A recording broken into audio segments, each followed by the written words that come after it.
What's up, YouTube? I'm back with another video, and I'm back with another, not my favorite topic, okay? Now, I knew I was gonna have to make this video eventually. This is post Monday. I didn't post a Monday Night Raw review because I just didn't want to. I wasn't in the mood to post a Monday Night Raw review. I even told you guys that won't be a regular thing, so get that out your heads right now. I'm gonna talk about this topic because it needs to be said. It needs to be said right now while everything's still fresh, while everything's still early. Jade Cargill. Now, I want to start off by saying this. I am no means a Jade Cargill hater. I do not hate Jade Cargill. She's actually one of my favorite women's wrestlers right now in terms of looks and presentation. Like, her entrance, hands down one of the best women's entrances I've seen in a long time. I like her theme song. I like her aura, her look. Everything about Jade is a 10. Now, until we get to the wrestling portion. Now, we all know Jade Cargill signed with the WWE probably like back in maybe September, October-ish of last year. And they kept her off of TV for a long time. You only see her in minor appearances, like either meeting Triple H or meeting Shawn Michaels, talking to Nick Aldis or Adam Pearce.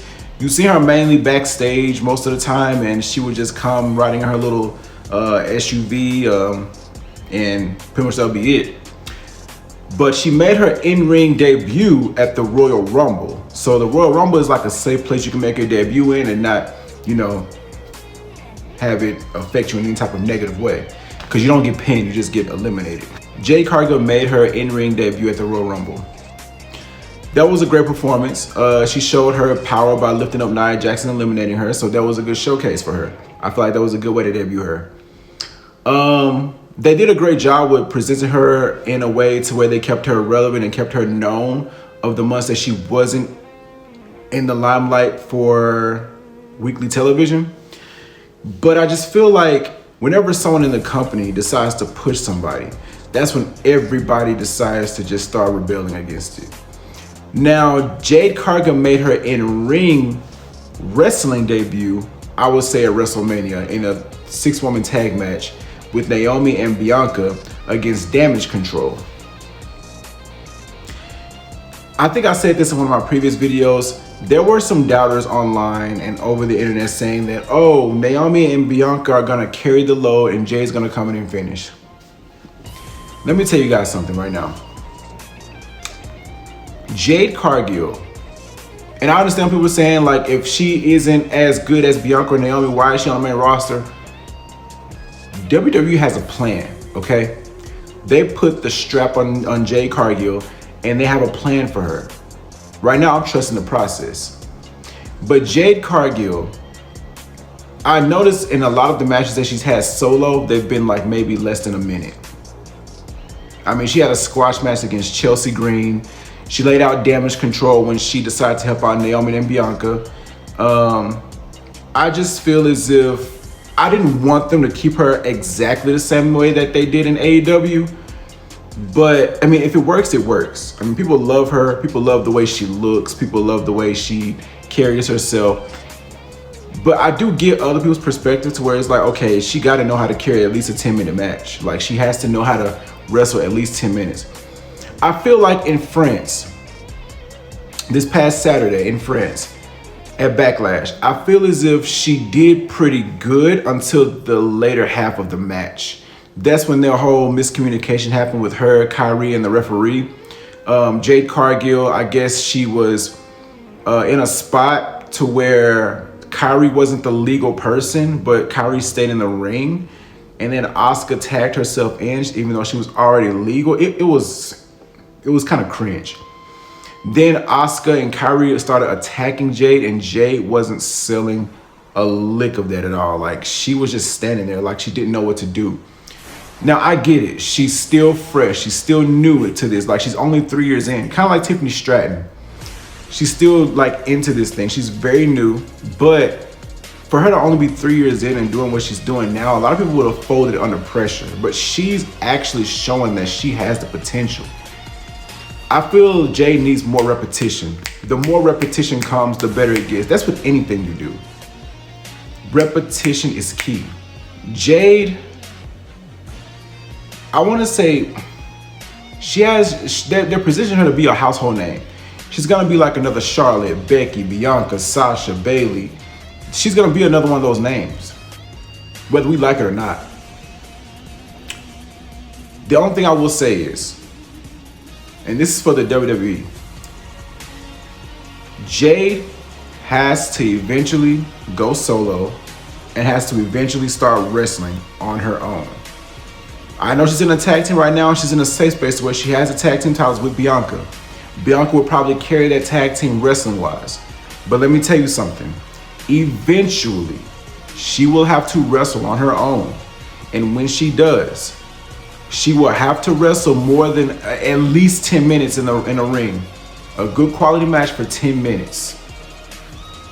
Hell, I'll even take 5 to 7 minutes. As long as she's able to properly wrestle, not hurt anyone.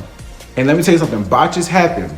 They happen. But if this is a consistent thing, then we have a problem. So I'm going to give it time. I'm going to give it time because I'm a fan of Jade Cargill. I like Jade Cargill. So I'm going to give her the benefit of the doubt. I'm going to look past friends. I'm going to look past Backlash. Because like I said, nobody's perfect. Everybody makes mistakes. She's not Tiffany Stratton. And that's another comparison I kept seeing online. People saying, oh, well, Tiffany Stratton's been wrestling the same amount of time as she has, and she caught on pretty quickly. Let me tell you something.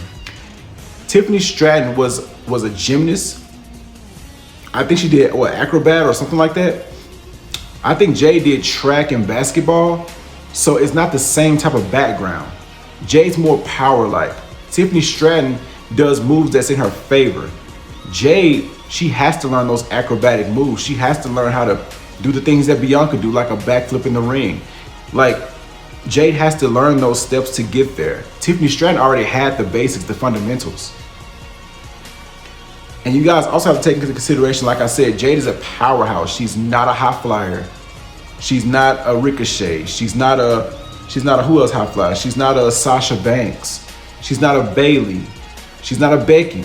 So she can't do all those high flight moves that everybody does all the time. She's a powerhouse. Powerhouses does things differently. Not everybody has to turn backflips every 5 seconds to make it a good quality match. That's not how that works. But what I will say is, Jade Cargill, I will give her some time to improve. We will give her time to improve.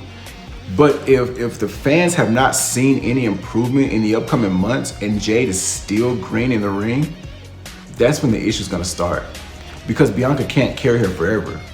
So you're gonna have to give her something to catch on quickly with, because these fans can be very fickle. These fans can switch up on you just like that. I mean, they're already on Cody's ass in the comments talking about how his title reign is boring. He just started the title reign a month ago. Fans are seeking for something to dislike. And I'm sorry it has to be that way, but it is. That's how fans are. But in Jade Cargill's case, she's still in this safe space. She's still in the safe zone right now. But eventually, she will have to improve. All right? I want to see how this tag title run is going to do. I want to see how Jade and Bianca can bring prestige to those titles, because I know they can do it. I mean, they have the look for it. They have the power for it. Like, they can bring those titles to a new level if they really put effort into it. I just want to get on here and give my 2 cents on the whole Jade Cargill thing, because I've been seeing it online. But shout out to Jade Cargill for not folding under pressure, and shout out to her for continuing to go out there week after week and perform for our entertainment. So that's something I can appreciate as a fan. But I wanted to come to you guys with this quick video. Make sure you guys like, comment, share, subscribe. Roll to 400 subscribers. I will probably have a Friday Night SmackDown review out, but like I said, these reviews won't be a regular thing. So like I said, you guys have a good one, and I'll see you guys in the next one. Peace out.